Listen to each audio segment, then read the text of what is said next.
Good afternoon. Welcome to the Wellness Extraordinaire. I am Christine Sullivan. I am one of several members of this group, and we bring health and wellness topics to you to help you in your life. And today, I'd also like to introduce Revonda Morse. She is also a member of our group. And we have a guest speaker today too, Lynn Lionhood. So we've invited Lynn to join us today. And each time our topic is a little bit different. And today we're going to talk about the importance of your mindset. It impacts everything about your life, business, health, relationships. So Lynn is someone that I met. She is a great center of influence, really. She's always got encouraging words to say and a great perspective on whatever situations we face. So we just want to have a conversation today about the importance of the people that you surround yourself with and how that really impacts your life and your business and your relationships. So Revonda, would you like to just introduce yourself real quick? And yes, it's really great seeing everyone again. Welcome back. Revonda here from North Carolina, and we are super excited to welcome Lynn. Lynn, take it away. Do your thing, baby. Hi, I'm Lynn Lionhood with Legal Shield, and I'm from Connecticut. But I think that the power of these women is really in the health and wellness field. And I'm going to tell you why I think that's so powerful. I think that the last few years should have really taught us all a lot. I think that everybody has a business. We've always had businesses, and that was fine. And there's a certain amount of stress that it goes along with just having a business. Especially if you're women. You're running a family, you're running a job, you're just doing everything. And all of a sudden, we add on to that pile of stressors, this COVID. Mm-hmm. And the COVID wasn't just about getting sick. It was about more responsibilities many times for the women, because it became taking care of aging parents in a way that we never had to deal with it before, because now you're taking care of them, and sometimes you have to take care of them from a distance. And the opportunity for death was very high for many of our senior citizens. So that just made it all that much more stressful. Add to that, now you've got children who used to be in school, now they're not in school. So now your home office is filled with children trying to learn, and interruptions all day long about not understanding what they're doing. And just the stresses now of all of a sudden, guess what? Now you've got a sore throat, and you've got a fever, and you've got to worry about yourself. And if you're the caretaker for all these people and keeping the business juggling and everything else, now what happens when you go down? I have not had COVID, but I hear over and over that one of the biggest things was the tiredness. The tiredness was more than just, I've worked without any sleep for 2 weeks now because my baby's been up sick. It's about this unending tiredness, walking from one floor of your house to the next, and you can't seem to move. And that tiredness, even when you get past COVID, seems to hang in there. So during all these stressors, on top of all the normal stressors we've got, you've got to think about the health and wellness. Most women that I know put themselves at the end of the list. It's about taking care of the health of their child. It's about taking care of the health of their spouse. It's about taking care of the health of their business, keeping the family juggled. Everything comes before them. Ask how many of them, when was the last time they took a 1-hour bubble bath and shaved their legs? That's not happening too often. So again, it's mindset. We have to really think about keeping ourselves in a positive frame of mind, because it would be very easy to get bogged down with all the bad things that are happening to us. And don't try to turn on the news to relax, because that's just going to stress you even that much more. And the things keep changing with this COVID. Mask, don't mask, get a shot, don't get a shot. You just can't keep up with all of it. It's just overwhelming.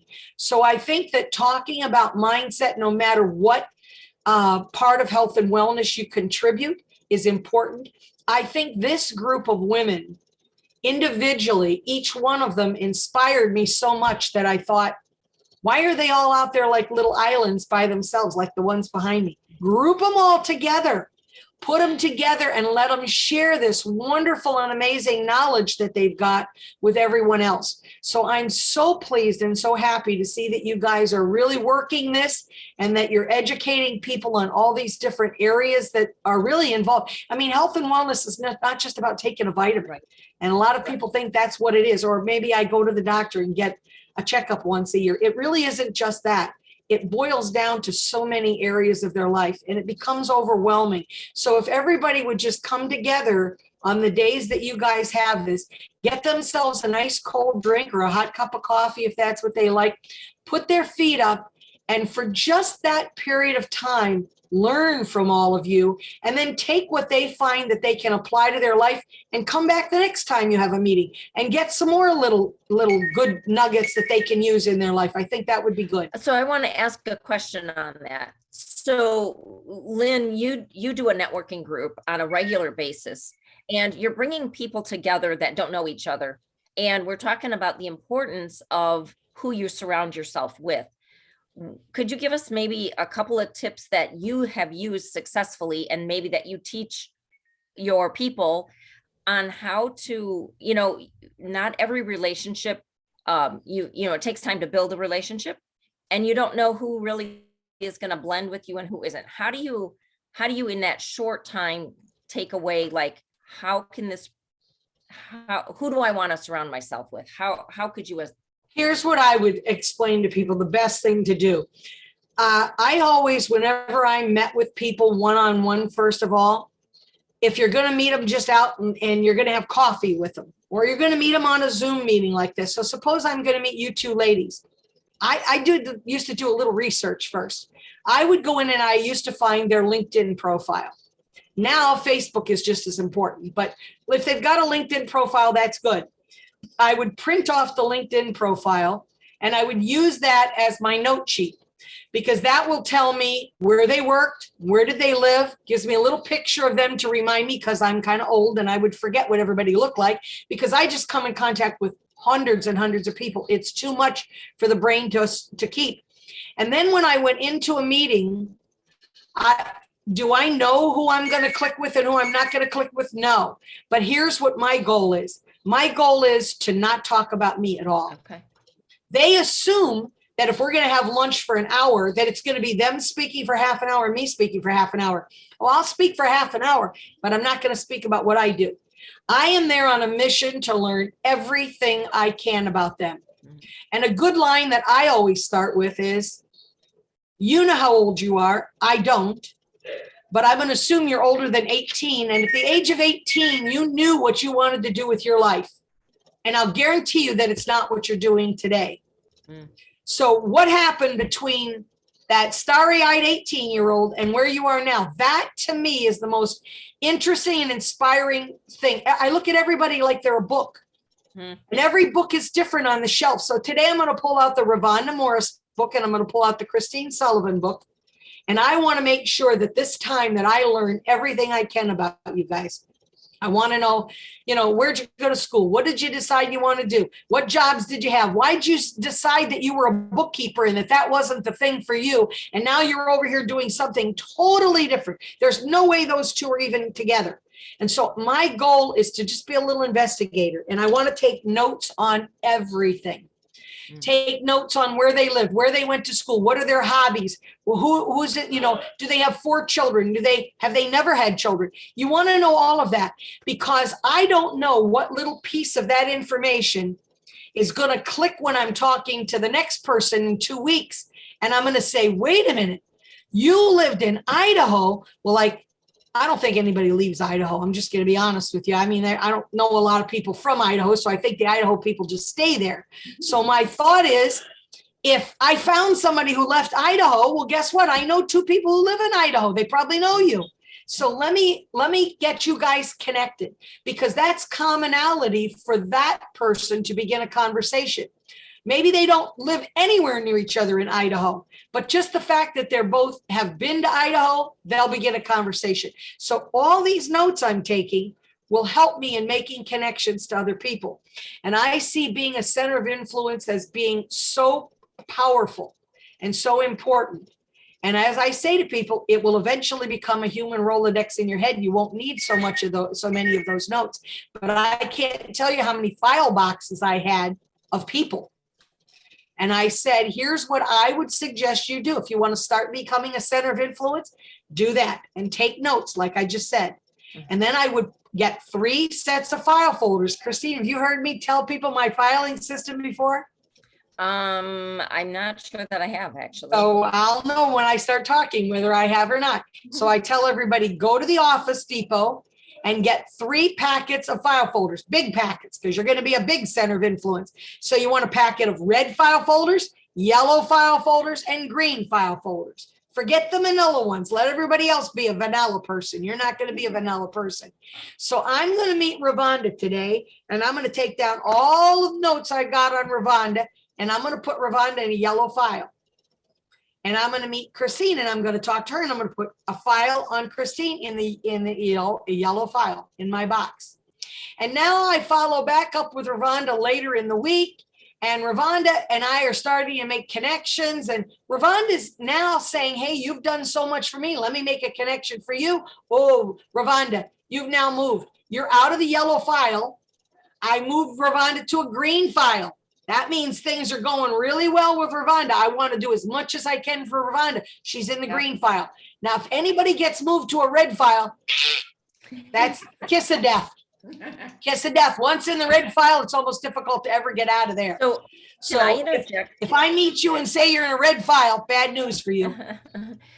So let me just kind of touch on that. So that's an awesome filing system, and I love it. And that can work in business. That can also work in life, because there are we meet a lot more people because we're online, and you can cover more people, more conversations because you're on Zoom and you're not driving to a meeting, or you're not driving for a cup of coffee. You're meeting a lot of people, and you can't give time to all those people. So when you kind of sort of categorize, a green. I'm sorting. Think about it that way. Yeah. I'm sorting. It's like going through a deck of cards. Yeah. Some people are diamonds, some are hearts, some are spades, some are clubs. Yeah. But I will tell you, you will immediately, after my first meeting, go to the red file if I feel a lot of negativity. Yeah. I'm going to tell you the truth. You have to set a couple of parameters for yourself personally. And my parameter is that I'm old. I don't have enough life left to waste my time with whiny people who, for whatever reason, they're miserable in their life. If I talk to them and they look like they're miserable and it looks like it's just a temporary thing, they're miserable because their mother just passed. If I'm hearing that and they're miserable, I'm going to give them a break. I want to talk through that, and I want to help them with that. And I'll tell you what you can do. Let's suppose it's a death in the family. I'm certainly not an expert on grief, but I've had grief in my life. I've had a lot of it. And I'm going to tell you the truth.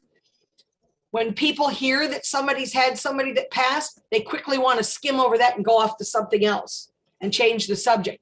Well, here's the problem with that. If you're the person that's grieving because I just lost my mother, nobody wants to talk to me about my mother passing. They're afraid it's going to upset me.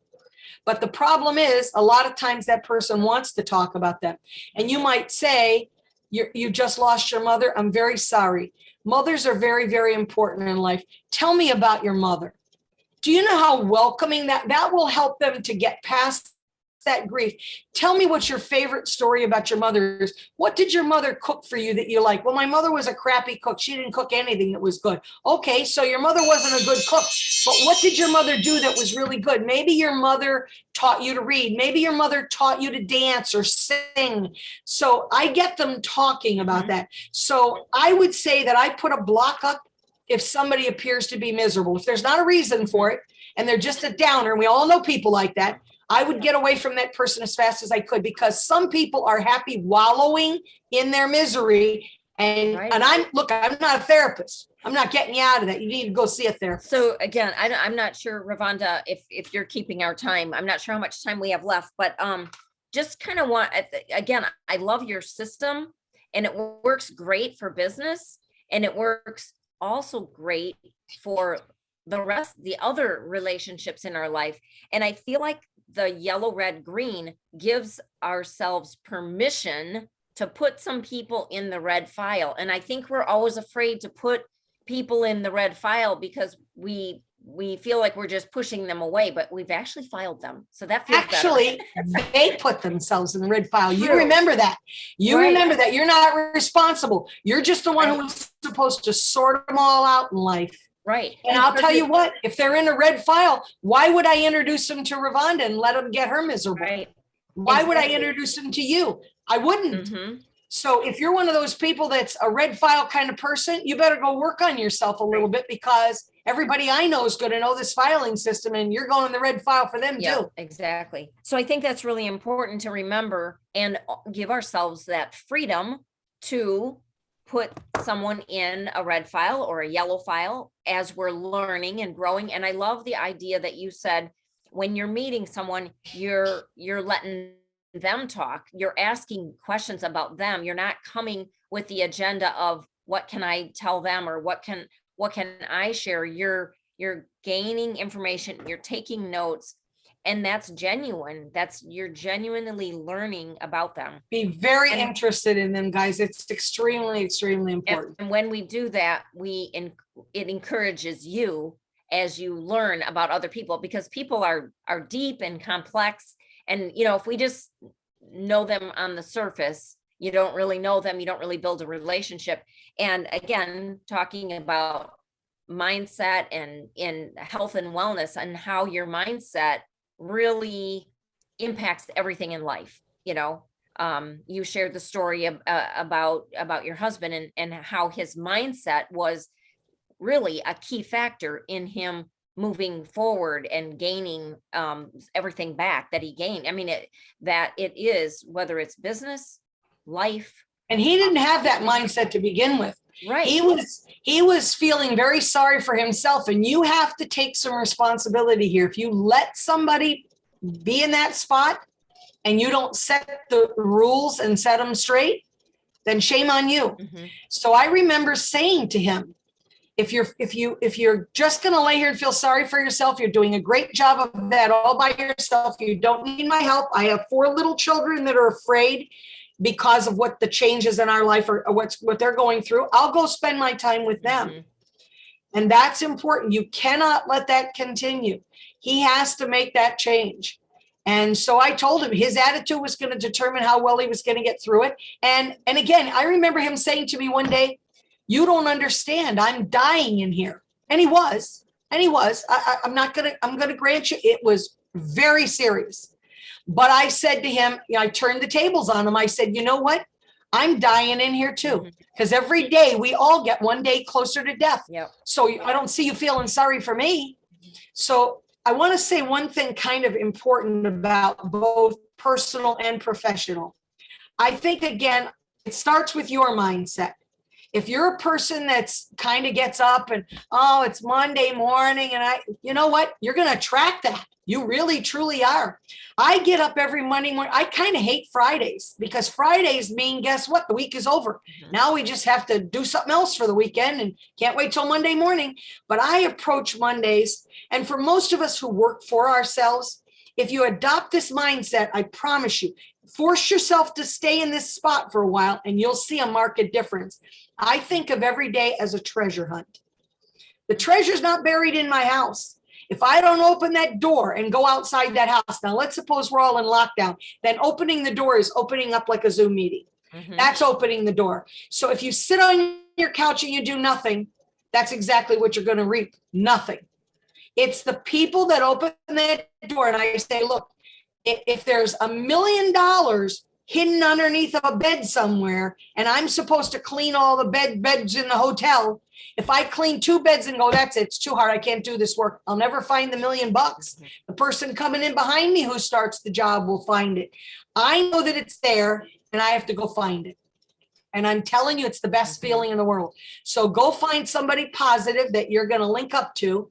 Let them celebrate with you when you're having a success, and tell them that you need them to be your buffer when you're having a bad week. And so when I go to Christine and say, "Christine, I've just had a lousy week. Everybody said no to me for this whole week. It's just horrible. I expect you as my friend to pat me on the shoulder and say, okay, well, that bad week's over. Now you're good for the next 3 months. You're not going to have a bad day. Get back out there and do it again, Lynn. Mhm. Do not accept feeling sorry with me. Always in a word of encouragement, but it has to start with you. You have to adopt that mindset, and then those around you will. And I just will not tolerate putting somebody miserable around me regularly. I had somebody who came out to one of my luncheon meetings. First time she came in years. She came out, she came late, she left early, called me the next day, whined and moaned that she was sick from the food that was served at the restaurant. And I said, you know what? Her initials are Emily and not, these are last names. Sorry. And I am I'm so horrible at keeping the secret. And I immediately went into everything where I had her name and I sucked her name right off the list. Mm. She will never attend anything else that I have again, because that's a negative. And people told me they felt that around her, that she was very negative. So I don't need that. You know, it's not like there's 12 people in the world. There's hundreds of thousands of people. Get out there and meet some fresh people if you don't have any good people around you. Mhm. And I would say you need to do that too. Get around more people. Right. Yeah, that's good. So I'd like to just wrap it back up here and say, like, it's so important in all of life and focusing on other people, taking notes and learning about them, asking good questions, and giving yourself permission to put them in the red file, we'll just call it. Correct. Because that is what is going to help us surround ourselves with people that are encouraging, motivating, and adding to our life and not dragging us down and sucking our energy. I would say the last thing that I'd like to make sure that everybody wrote down, because somebody told me this once it was a quote from one of my favorite books. I've never forgotten it, and I think about it often. Successful people will always do the things that unsuccessful people won't do. Mm-hmm. And think about that. Unsuccessful people have an excuse why they won't do a million things. But the successful people say, I don't like it, I don't want to do it, but I'll do it. And consequently, they move past that and get on to something else. It's that way with your health and your wellness. It's that way with your business. It's that way with everything. I may hate that medicine so bad, but I know that if I take that medicine, and I'm going to give you one last little example. Somebody had challenged me to be a recruiter, and I said, I'm not a recruiter. It's not what I do. And they said, Lynn, but I think you'd be good. Would you try it? So I did. I had 3 back surgeries in 6 weeks during the year that I was going to become a recruiter. And I want you to know that would have been a good excuse for anybody to say why I couldn't do it. And I refused to let that be the excuse. I took my medicine they gave me. Some of it made me a little loopy, and I had somebody else drive me to my office. I told everybody I'm loopy because I'm on this medicine, but I'm here because it's important. This might be the day that your life changes. So I want to talk to you about that. And I want you to know that at the end of the year, out of 450,000 people, I was number 1 in the company. Mm-hmm. And it's because that drive is there. I proved what I needed to prove. I did it for 3 years. I was number 1 for 1 year, number 2 for 2 years after that. And then I stopped. I never did it again. And it's just a matter of saying, no matter how uncomfortable it is, just do it. Find a way to enjoy it. I often said, if I was a garbage man, I'd be the happiest garbage man there was, because I'd find a way to make it a game. Make it a game, and then it's not quite so bad. Mm-hmm. Yeah. Revonda, do you have any comments? Yeah, I know our time is running out, guys. And I just thank you so much, Lynn and Christine, for your input. And I just like to wrap up and say that I think that's a great system, Lynn. And, you know, what we say in this group so far, we've been saying, you know, take responsibility of where you are, and it's little things we can do. You don't have to be overwhelmed by making big changes, just little things. And by what we've learned here today, I hope our audience will hear that the number one key to change to what that attitude, you know, a lot of times in wellness, we want to help people more than they want to help themselves. But what helped me, my daughter was we butted heads, and she would say truthful, hard things that I needed to hear, but that helped me recognize where I needed to change. And so if you, the audience out there, is hearing that, you know, this attitude that Lynn described, then the first key to change, guys, is recognizing, hey, that's me, you know. And then when someone's willing to listen and take the steps for change, Otherwise, you've got to cut that out of your life. Just like you said, you've got to move on, and because you can't help them. They have to, just like an alcoholic or someone that smokes, you can beg them and try to get them to change, but until they're ready to change. So that's what we're here to do. We're here to educate, share the information, take it for what it is, and just— If you don't feel good about yourself, you guys, you ladies have the ways to fix that. I'm going to tell you, when COVID came, I didn't get a haircut for 2 years because I couldn't get out of the house. I couldn't go see my lady. Now you can't see it today, but you know what? Who knows who you guys know who ZZ Top is? Oh yeah. With that long, scraggly beard that probably he has 5 hairs that are really, really long. All the rest of them kind of grow into it. Well, that's how my hair was growing, like an old lady, getting really long, like ZZ Top's beard in the back. And finally, one day I just said, you know, I don't feel good about myself because of this. I'm just going to fix it. So I just got out the scissors and I gave myself a haircut and I took 5 inches off and I felt amazingly better. So just make the change, jump in. What's the worst that could happen? You can't feel any worse. You'll feel 100% better. Right. Right. This is Awesome. great advice. Thank you. Thanks, guys, for being here today. Thank you, guys, the audience, for being there listening. Until we see you next time in about a couple of weeks. Thank you, guys. Have a Keep up the great work, ladies. All right. Thank you, Lynn. Thanks, I appreciate you. Bye.